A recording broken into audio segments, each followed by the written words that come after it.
lecture du 23 février. Marc, chapitre 6, versets 30 à 56. Les apôtres s'étant rassemblés auprès de Jésus, lui racontèrent tout ce qu'ils avaient fait et tout ce qu'ils avaient enseigné. Jésus leur dit, « Venez à l'écart dans un lieu désert et reposez-vous un peu, car il y avait beaucoup d'allants et de venants, et ils n'avaient même pas pris le temps de manger. » Ils partirent donc dans une barque pour aller à l'écart, dans un lieu désert. Beaucoup de gens les virent s'en aller, et ils les reconnurent, et de toutes les villes on accourut à pied, et on les devança au lieu où ils se rendaient. Quand il sortit de la barque, Jésus vit une grande foule et fut ému de compassion pour eux, parce qu'ils étaient comme des brebis qui n'ont point de berger, et il se mit à leur enseigner beaucoup de choses. Comme l'heure était déjà avancée, ses disciples s'approchèrent de lui et dirent, « Ce lieu est désert, et l'heure est déjà avancée. Renvoie-les, afin qu'ils aillent dans les campagnes et dans les villages des environs pour s'acheter de quoi manger. » Jésus leur répondit, « Donnez-leur vous-même à manger. » Mais ils lui dirent, « Irions-nous acheter des pains pour 200 deniers et leur donnerions-nous à manger ?» Il leur dit, « Combien avez-vous de pain ? Allez voir. » Et ils s'en assurèrent et répondirent, 5 et 2 poissons. Alors il leur commanda de les faire tous asseoir par groupes sur l'herbe verte, et ils s'assirent par rangées de 100 et de 50. Il prit les 5 pains et les 2 poissons, et, levant les yeux vers le ciel, il rendit grâce. Puis il rompit les pains, et il les donna aux disciples, afin qu'ils les distribuassent à la foule. Il partagea aussi les 2 poissons entre tous. Tous mangèrent et furent rassasiés. Et l'on emporta 12 paniers, pleins de morceaux de pain et de ce qui restait des poissons. Ceux qui avaient mangé les pains étaient 5000 hommes. Aussitôt après, il obligea ses disciples à monter dans la barque et à passer avant lui de l'autre côté, vers Bethsaïda, pendant que lui-même renverrait la foule. Quand il l'eut renvoyé, il s'en alla sur la montagne pour prier. Le soir étant venu, la barque était au milieu de la mer et Jésus était seul à terre. Il vit qu'ils avaient beaucoup de peine à ramer, car le vent leur était contraire. À la 4e veille de la nuit environ, il alla vers eux, marchant sur la mer, et il voulait les dépasser. Quand ils le virent marcher sur la mer, ils crurent que c'était un fantôme, et ils poussèrent des cris, car ils le voyaient tous, et ils étaient troublés. Aussitôt Jésus leur parla et leur dit, « Assurez-vous, c'est moi, n'ayez pas peur. » Puis il monta vers eux dans la barque, et le vent cessa. Ils furent en eux-mêmes tous stupéfaits et remplis d'étonnement, car ils n'avaient pas compris le miracle des pains parce que leur cœur était endurci. Après avoir traversé la mer, ils vinrent dans le pays de Génézareth, et ils abordèrent. Quand ils furent sortis de la barque, les gens, ayant aussitôt reconnu Jésus, parcoururent tous les environs, et l'on se mit à apporter les malades sur des lits, partout où l'on apprenait qu'il était. En quelques lieux qu'il arriva dans les villages, dans les villes ou dans les campagnes, on mettait les malades sur les places publiques, et on le priait de leur permettre seulement de toucher le bord de son vêtement, et tous ceux qui le touchaient étaient guéris. Lévitique, chapitre 14. L'Éternel parla à Moïse et dit, « Voici quelle sera la loi sur le lépreux pour le jour de sa purification. On l'amènera devant le sacrificateur. Le sacrificateur sortira du camp et il examinera le lépreux. Si le lépreux est guéri de la plaie de la lèpre, le sacrificateur ordonnera que l'on prenne, pour celui qui doit être purifié, 2 oiseaux vivants et purs, du bois de cèdre, du cramoisi et de l'hysope. Le sacrificateur ordonnera qu'on égorge l'un des oiseaux sur un vase de terre, sur de l'eau vive. Il prendra l'oiseau vivant, le bois de cèdre, le cramoisi et l'hysope, et il les trempera, avec l'oiseau vivant, dans le sang de l'oiseau égorgé sur l'eau vive. Il en fera 7 fois l'aspersion sur celui qui doit être purifié de la lèpre. Puis il le déclarera pur, et il lâchera dans les champs l'oiseau vivant. Celui qui se purifie lavera ses vêtements, rasera tout son poil, et se baignera dans l'eau. et il sera pur.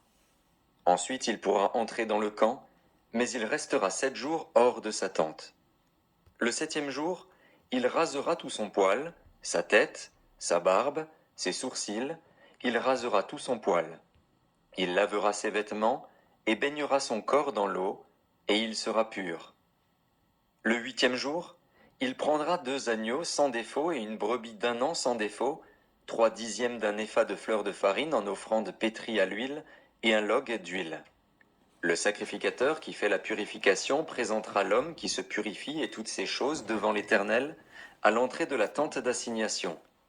Le sacrificateur prendra l'un des agneaux et il l'offrira en sacrifice de culpabilité avec le log d'huile. Il les agitera de côté et d'autre devant l'Éternel. Il égorgera l'agneau dans le lieu où l'on égorge les victimes expiatoires et les holocaustes, dans le lieu saint. Car, dans le sacrifice de culpabilité, comme dans le sacrifice d'expiation, la victime est pour le sacrificateur. C'est une chose très sainte. Le sacrificateur prendra du sang de la victime de culpabilité, il en mettra sur le lobe de l'oreille droite de celui qui se purifie, sur le pouce de sa main droite et sur le gros orteil de son pied droit. Le sacrificateur prendra du log d'huile et il en versera dans le creux de sa main gauche. Le sacrificateur trempera le doigt de sa main droite dans l'huile, qui est dans le creux de sa main gauche, et il fera avec le doigt 7 fois l'aspersion de l'huile devant l'Éternel. Le sacrificateur mettra de l'huile qui lui reste dans la main sur le lobe de l'oreille droite de celui qui se purifie, sur le pouce de sa main droite et sur le gros orteil de son pied droit, par-dessus le sang de la victime de culpabilité. Le sacrificateur mettra ce qui lui reste d'huile dans la main sur la tête de celui qui se purifie. Et le sacrificateur fera pour lui l'expiation devant l'Éternel. Puis le sacrificateur offrira le sacrifice d'expiation, et il fera l'expiation pour celui qui se purifie de sa souillure. Ensuite il égorgera l'holocauste. Le sacrificateur offrira sur l'autel l'holocauste et l'offrande, et il fera pour cet homme l'expiation, et il sera pur. S'il est pauvre et que ses ressources soient insuffisantes, il prendra un seul agneau, qui sera offert en sacrifice de culpabilité, après avoir été agité de côté et d'autre, et avec lequel on fera pour lui l'expiation. Il prendra un seul 10e de fleur de farine pétrie à l'huile pour l'offrande, et un log d'huile. Il prendra aussi 2 tourterelles ou 2 jeunes pigeons, selon ses ressources, l'un pour le sacrifice d'expiation, l'autre pour l'holocauste. Le 8e jour, il apportera pour sa purification toutes ces choses au sacrificateur, à l'entrée de la tente d'assignation, devant l'Éternel. Le sacrificateur prendra l'agneau pour le sacrifice de culpabilité et le log d'huile, et il les agitera de côté et d'autre devant l'Éternel. Il égorgera l'agneau du sacrifice de culpabilité. Le sacrificateur prendra du sang de la victime de culpabilité. Il en mettra sur le lobe de l'oreille droite de celui qui se purifie, sur le pouce de sa main droite et sur le gros orteil de son pied droit. Le sacrificateur versera de l'huile dans le creux de sa main gauche.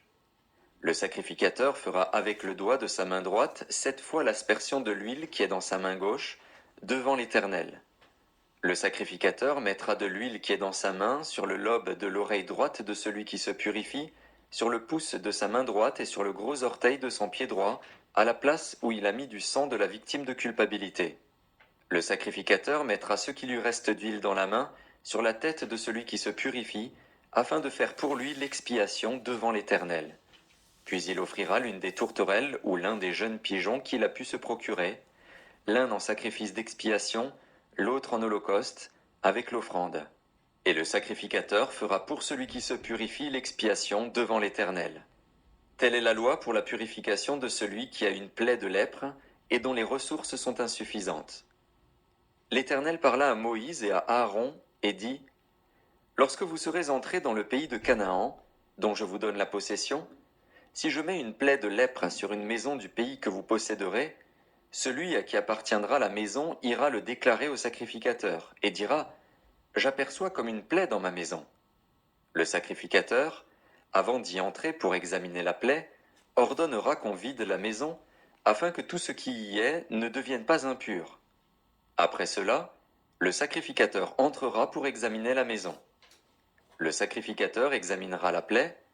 S'il voit qu'elle offre sur les murs de la maison des cavités verdâtres ou rougeâtres, paraissant plus enfoncées que le mur, Il sortira de la maison, et, quand il sera à la porte, il fera fermer la maison pour 7 jours. Le sacrificateur y retournera le 7e jour. S'il voit que la plaie s'est étendue sur les murs de la maison, il ordonnera qu'on ôte les pierres attaquées de la plaie et qu'on les jette hors de la ville, dans un lieu impur. Il fera racler tout l'intérieur de la maison, et l'on jettera hors de la ville, dans un lieu impur, la poussière qu'on aura raclée. On prendra d'autres pierres, que l'on mettra à la place des premières, et l'on prendra d'autres mortiers, pour recrépir la maison. Si la plaie revient et fait éruption dans la maison, après qu'on a ôté les pierres, raclé et recrépi la maison, le sacrificateur y retournera. S'il voit que la plaie s'est étendue dans la maison, c'est une lèpre invétérée dans la maison, elle est impure. On abattra la maison, les pierres, le bois et tout le mortier de la maison, et l'on portera ces choses hors de la ville dans un lieu impur. Celui qui sera entré dans la maison pendant tout le temps qu'elle était fermée sera impur jusqu'au soir. Celui qui aura couché dans la maison lavera ses vêtements. Celui qui aura mangé dans la maison lavera aussi ses vêtements. Si le sacrificateur, qui est retourné dans la maison, voit que la plaie ne s'est pas étendue, après que la maison a été recrépie, il déclarera la maison pure, car la plaie est guérie.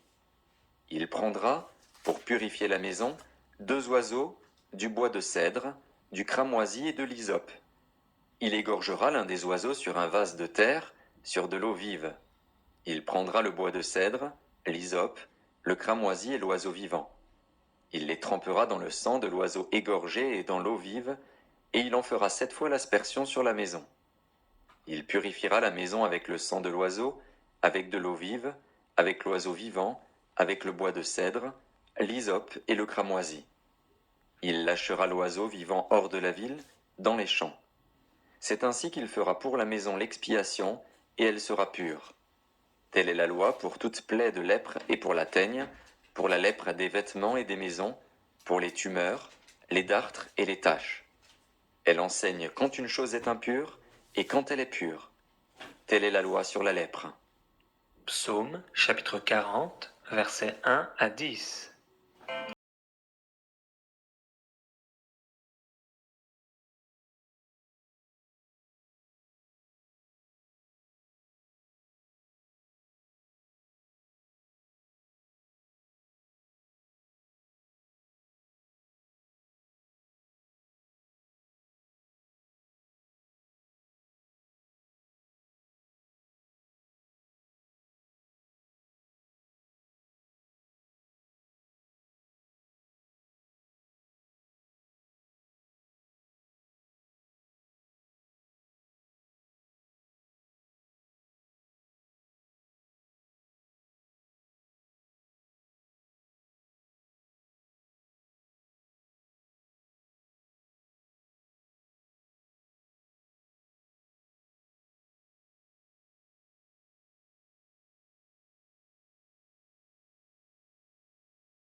Versets 11 et 12.